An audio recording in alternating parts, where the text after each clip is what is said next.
कहता, हमरा सैया जी के चाचा कहता कि लड़का तोहरे के पापा कहता, हमरा सैया जी के चाचा कहता।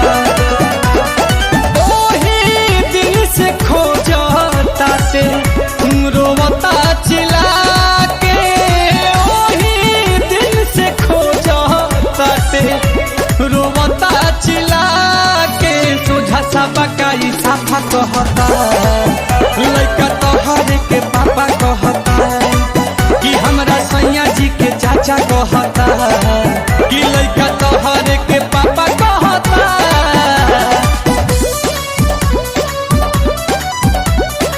Music by Priyanshu Singh.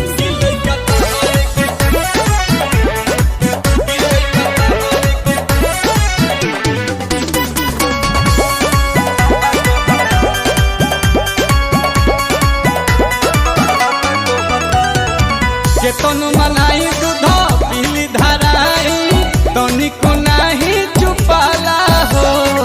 सासु ननद गोतिन देवर के छोड़ा सैया के कोहरा न जाला हो।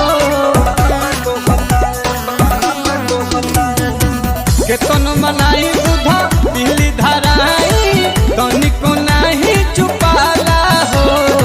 सासु ननद गोतिन देवर के छोड़ा सैयों के कोरा न जाला हो।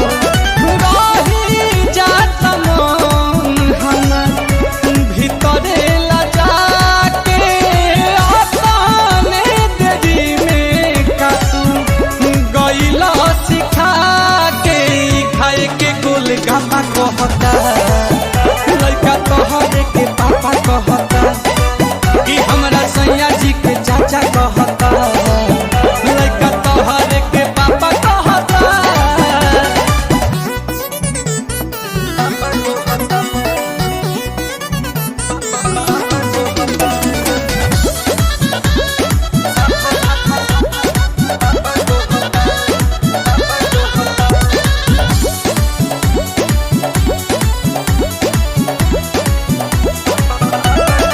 भइल रिजाला नैहर वाला लागता कि भेद खोलवाई हो।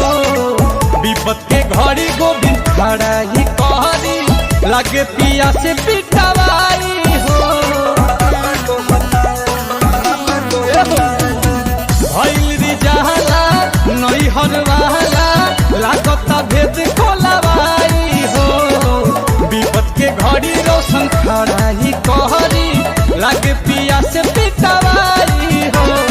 लवले आशुतोष बाई गजबे के धान, सोना पे पताई जला नीलकमल के गाना। हमरा इज्जत कथा पर रहता, लड़का तोहरे के पापा कहता कि सोझा सा बकाई साफा कहता, लड़का तोहरे के पापा कहता। ओही दिन से खोजता ते रोवता चिल्ला के, ओही दिन से खोजता ते रोवता चिल्ला के। सोझा सा बकाई साफा कहता, लड़का तोहरे के पापा कहता कि हमरा सैया जी के चाचा कहता।